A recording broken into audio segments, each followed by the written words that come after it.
अस्सलाम वालेकुम दोस्तों।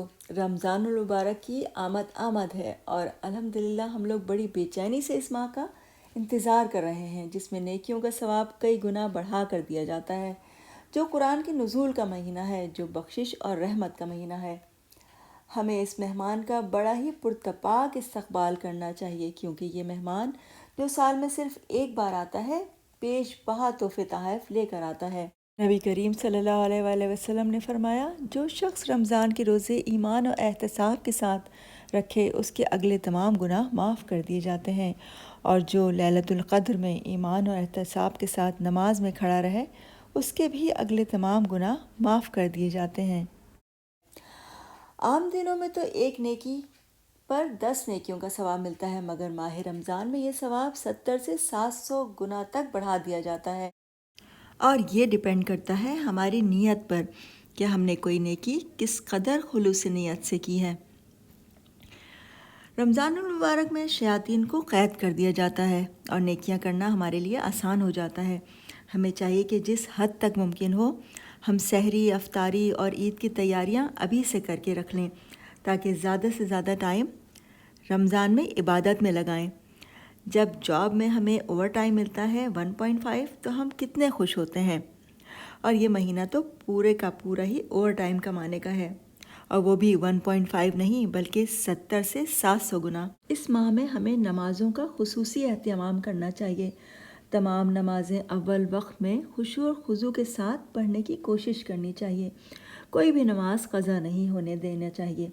हमको नमाज़ों में बड़ी सूरतें पढ़नी चाहिए। अपनी और घर की सफाई और पाकीज़गी का ख़ास एहतमाम करना चाहिए। सुन्नतों और नवाफिल का भी एहतमाम करें, क्योंकि नवाफिल अल्लाह के क़ुर्ब का बाइस हैं, और इस माह में तो नवाफिल का सवाब भी फ़र्ज़ के बराबर मिलता है। अपनी ज़कात अदा करें और सदका व खैरात को दिल खोल कर करें। नबी सल्लल्लाहु अलैहि वसल्लम इस माह मुबारक में बहुत ज़्यादा सदका खैरात किया करते थे। किसी ने आप सल्लल्लाहु अलैहि वसल्लम से पूछा कि सबसे बेहतरीन सदका क्या है? नबी सल्लल्लाहु अलैहि वसल्लम ने फरमाया, रमज़ान में किया गया सदका। वैसे तो हर रात ही कबूलियत की एक घड़ी आती है, लेकिन हम उसको ज़ाया कर देते हैं। मगर रमज़ान में हमारे पास एक बेहद अच्छा मौका होता है कि हम सहरी के लिए थोड़ा पहले उठ जाएं और तहज्जुद की नमाज़ पढ़कर खूब खूब दुआएं मांगें। फिर सहरी करके अच्छा सा वज़ू करके मिसवाक करके फ़जर की नमाज़ पढ़ें और कुरान की तिलावत करें। और अगर जॉब पर या स्कूल कॉलेज वगैरह ना जाना हो तो इशराक़ पढ़ के सो जाएं। याद रखिए कि ये वो महीना है जिसमें आपको अल्लाह ताला हिम्मत भी दे देता है और ताकत भी, और टाइम में बरकत भी। क्योंकि जो काम हमें आम दिनों में करना बहुत नामुमकिन लगते हैं, वो हम रमज़ान में बहुत आराम से कर गुज़रते हैं। वो बच्चे जो रात में देर तक जागते हैं, उनसे गुजारिश है कि इस माह का एहतराम करें, गेम्स ना खेलें और म्यूज़िक से गुरेज करें, और इस टाइम में कुरान शरीफ पढ़ें या फिर सो जाएं, क्योंकि गुनाहों से बचने के लिए सो जाना भी एक इबादत है। प्यारे बच्चों, आप स्ट्रॉन्ग हैं। बड़ा शैतान तो कैद होगा और छोटे मोटे शैतान तो आप आराम से काबू कर सकते हैं। बस हिम्मत करें, अल्लाह आपके साथ है, जन्नत आपका गोल है। रसूलुल्लाह सल्लल्लाहु अलैहि वसल्लम ने फरमाया, जन्नत के एक दरवाज़े का नाम रयान है, जिससे क़यामत के दिन रोज़ेदार के अलावा कोई दाखिल नहीं होगा। जब सब रोज़ेदार दरवाज़े में दाखिल हो जाएंगे तो ये दरवाज़ा बंद कर दिया जाएगा। ये दरवाज़ा आपका भी हो सकता है। याद रखिए, रोज़ा सिर्फ भूखा प्यासा रहने का नाम नहीं, बल्कि हमें इसमें अपने आप को कंट्रोल करना होगा, अपनी ज़ुबान को लगाम देना होगा। कोई भी ऐसा लफ्ज़ मुंह से ना निकले जिससे कि किसी को तकलीफ़ हो। ना किसी की तज़लील करें, ना किसी पे गुस्सा करें, ना झूठ बोलें, ना गीबत करें, ना चुगली करें और ना ही बदगुमानी। और वालिदैन की बहुत ख़ास इज़्ज़त करें, उनका कहना मानें और उनका दिल बिल्कुल ना दुखाएं, बल्कि उनकी ज़्यादा से ज़्यादा दुआएं लेने की कोशिश करें। ज़्यादा से ज़्यादा सवाब कमाने के मौके ढूंढें, लोगों के काम आएँ।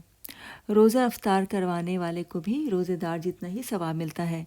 इसका ये मतलब नहीं कि आप 5-6 तरह के खाने पका कर ही रोज़ा अफ्तार करवाएं, बल्कि आप खजूर और पानी से भी रोज़ा अफ्तार करवा सकते हैं, और यही सुन्नत है। हाँ, अगर अल्लाह ताला ने आपको इतना दिया है कि आप कर सकते हैं तो ज़रूर करें, लेकिन इसराफ़ ना होने दें اور نہ ہی رزق کی بے حرمتی۔ افطار بنانے کے چکر میں آپ کی نمازیں ہرگز بھی قضا نہیں ہونی چاہیے، اور افطار میں اتنا نہ کھا لیں کہ نمازیں پڑھنا محال ہو جائے۔ ہر چیز میں اعتدال سے کام لیں۔ تراویح کا بھی خصوصی اہتمام کریں۔ رمضان کے آخری عشرے میں شب قدر آتی ہے، جو کہ کوئی بھی طاق رات ہو سکتی ہے۔ ہمیں اس میں پورے عشرے میں رات کو جاگ کے عبادت کرنی چاہیے۔ حضرت عائشہ صدیقہ رضی اللہ تعالیٰ عنہ سے روایت ہے کہ انہوں نے عرض کی، اللہ کے رسول صلی اللہ علیہ وآلہ وسلم، اگر مجھے شب قدر مل جائے تو کیا دعا کروں؟ آپ صلی اللہ علیہ وآلہ وسلم نے فرمایا، یہ دعا کرو، اللہم انکا عفو تحب العفو فاعف عنی۔ اے اللہ، تو معاف کرنے والا ہے اور معافی اور درگزر کو پسند کرتا ہے، تو مجھے معاف فرما دے۔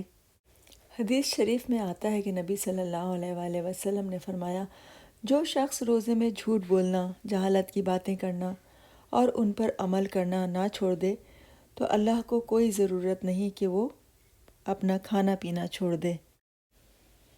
روزہ ایک ایسی عبادت ہے جس کا کہ ثواب بیش بہا ہے اور اتنا بڑا انعام ہے کہ اللہ تعالیٰ نے اس کو سرپرائز رکھا ہے۔